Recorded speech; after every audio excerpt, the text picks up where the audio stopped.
That was useless waste of time. Let the layout war commence!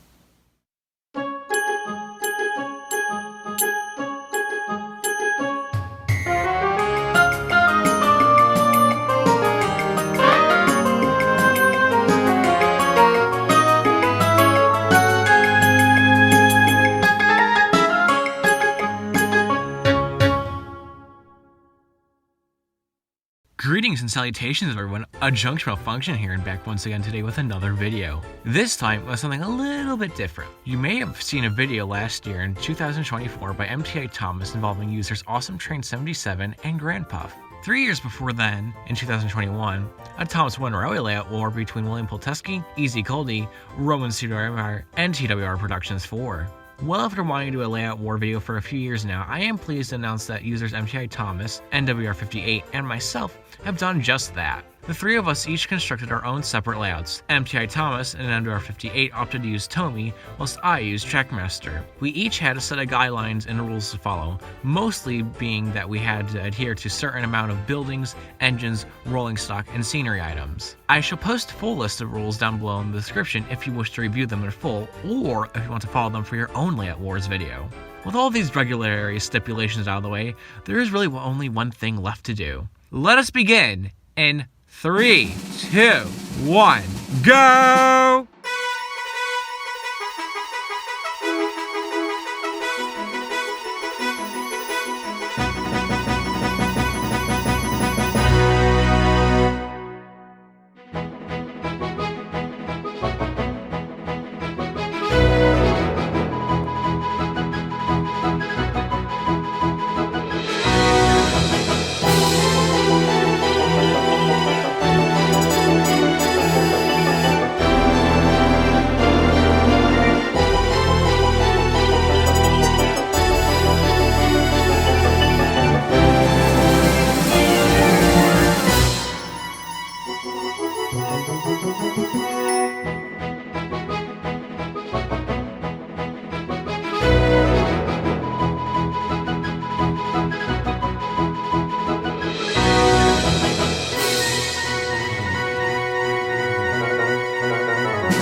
Well, after that crazy time lapse, there's only one thing left to do but give a tour of the layout. It's been quite a few years since I've done one of these where I've held the camera and gone around the layout, but seeing as this is something as I built in one sitting, quote unquote, I believe it only makes sense for me to actually just go through the layout myself in person, even though I'm not in person. This is a video on the YouTube channel, but whatever. I suppose, first things first, we'll start down at Timothy Sheds, since, I mean, where else are the engineers going to start their day? So we have Dodge and Works Unit Coach, an old diesel generator thing, helping the workman repair the turntable or something. On the rules list, it was said you had to count out, like, I think it was like, for every 8 curves or something, not counting the switches, you had to, so yeah, not the switches, not the curves, add an engine, and each engine had to have 2 pieces of rolling stock with them, so that's why everyone has, oh, naturally 2 pieces of rolling stock with them. Which brings us on nicely onto the shunting yard area. Now, I use play rail yard thing, whatever it's called. It's sort of rail set in the TOMY motorized Thomas brand thing, the jig, whatever. And so I used that, and I decided, hey, wait a second, I got the cool TOMY TRACKMASTER connector thing. So I thought, might as well make it bigger. So I did. So I had the solar spin fixed Steamworks thing, because we were allowed to have like one destination of our own choosing. And then I extended the siding, so instead of it just being something, we were only required to have 3, but I say, hey, why not make it like 4 or 5, or how many that is? Well, one of them is a through line. But yeah, that's a little yard area, and if you notice, the line, if you go past next to Rosie, the line goes underneath the spiral of the suspension bridge, behind the Steamworks, and then back through, and you can go either back to the sheds, turn around, or continue on our way through Knapford Station, where we have Lady with a little special passenger coach and brake van, and where we've got one very looking Angry James, so yeah. I must say too, for like the signals and trees and everything, really brings the layout to life. Since before I'd added all the engines and like nice scenery detail things, absolute game changer to have so many of these signals, boxes, and water towers, and the trees. Just makes it look like an actual railway. So if y'all follow from James and Lady's line, it meets up here, but you might notice this line doesn't connect up to this line because, well, this is TRACKMASTER, not TOMY, where the double crossover points. But fear not, we go down this line, right? Continue on past Swift and the yards, go by to Toby. Behind the copper mine, you will see, there's a switch there.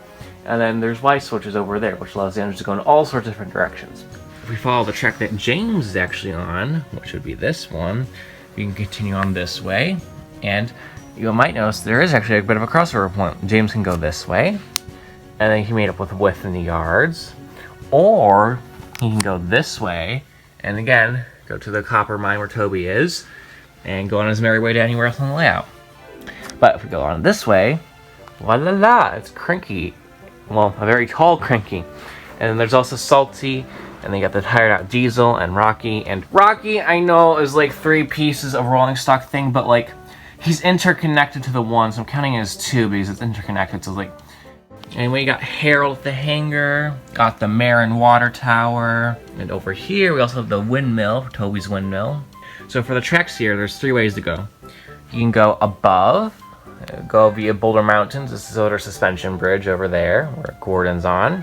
Or you can go around, pass through, go on Salty's line, and go through the tunnel, and out into the quarry, and then loop around back over the Knapford. Or, you can go straight on through, where Diesel is, around to the back of the layout, and make a full loop, if you wish to do so. So yeah, that's Brendam Docks area. There's a little surprise in the tunnel if you haven't noticed. I wonder who that could be. Ooh. Oh look, there's a little invisible engine in there. Except he's not there, since that would mean there's too many engines in the layout. Good thing he's invisible, and nobody can see who that is. For the quarry area, again, good amount of sidings for storage and trucks, even though it was one of the stipulations on the that we can't have just trucks and rolling stock floating around the layout, so they're just empty sidings. So I guess whoever's been shunting the yards has been doing a really good job, so I guess, well done, Rosie, well done. We got the Solar Copper Mine, as we needed a quarry destination. And then all these tracks lead to this crazy junction area over here, which I had no intention of doing, it just ended up happening. So you got Flora, of course, down here, going through the, what I suppose that you would deem as the back country area, with a little coach, and then Salt Van, we need something that would color coordinate with Flora's tram coach. And then up here on the bridge, you got Gordon, and the special coaches, and he's very angry. He's not happy about being stuck on this bridge. He has a fear of heights, don't you know? So on 2 sides, there's the spirals, right? So there's that side, and then there's that side. This is the rocky side because it's by the quarry, and it makes sense. This side is all steel girders and stuff because it's by the steamworks. It's all industrial and stuff. Ignore the brown rocky bit because it color coordinates. I need something that color coordinates. It's the same reason why I've got the gray rock riser right there as well. Even though it quite won't stay down, but hey-ho. And this is the only point in the layout where I had to use flexi track because a half straight wouldn't quite line up quite right, so I'm sure if I had finessed with it, fiddled with it, I could have got the half straight to work, but hey-ho. But yeah, I'm quite pleased with this area because the engine can go in literally any direction. So if we go from Diesel's line, it goes over to here, and then it allows them to go around back to the layout on Thomas's line over there, and back to the shed where it goes to the Y junction where you can turn around, depending on where he wants to go. And of course, you're coming from this direction. Well, again, you're allowed to go onto the suspension bridge, or if you navigate through the Y switch, you can go on your way through the quarry. Again, many possibilities, different routes of travel for the engines to turn around and go in whatever direction they want. That is something I dislike on layouts when engines can only go in one direction, so that's something I tried to achieve with this layout, and adding as many junctions as I could so the engines can go in whatever direction they please, and so that way it is only a one direction layout. Even though some of the destinations on here, such as Boulder Mountain Quarry, can only function in the one direction.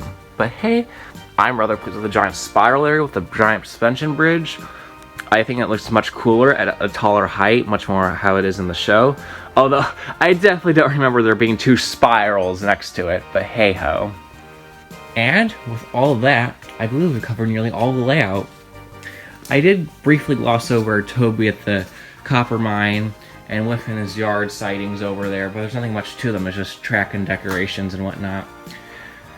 But I will say, to end things off, we've got Thomas here with a ridiculous special, and he's not too happy about it with the refreshment car and some sort of ridiculous circus van for Topham. Since again, points, because I wanted the engines to be able to go anywhere and everywhere on the layout, so they aren't just confined to the one space.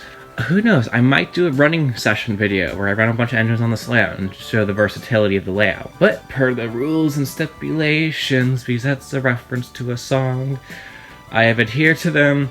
I've flopped down 12 engines. Well, the rules said to just slop down engines in accordance to how many curve tracks you had, so assuming I counted correctly, that means 12, and I have no idea what you mean by there being 13. He's invisible. He doesn't count. I don't see this 13th engine of Merlin you're talking about. Crazy people. So yeah, that was my layout. I had fun. It took way too long. I should have done it on a smaller scale, but I thought, hey, wouldn't it be really cool if I did the stupid suspension bridge where it's like mega and tall?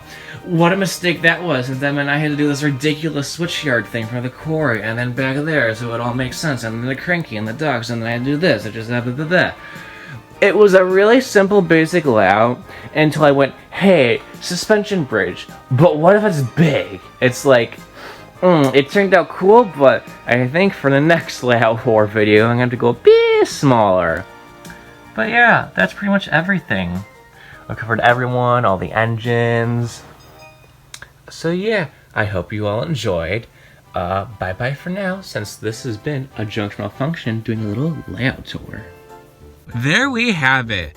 This is my entry for the Layout Wars. Be sure to check out MTI Thomas and NDR58's Layout War videos and see what they did for their own layouts during this Layout War. Be sure to say who your favorite layout was by leaving your thoughts and opinions down below in the comments on what I could have done differently or how my layout compares or contrasts in relation to that of MTI's and NDR58's layouts. I'd be very curious to hear what you all have to say on the subject matter. In any case, I hope you all enjoyed this little layout war. Thank you all so much for watching, and have a good rest of your day, for this has been an A Junction Malfunction production.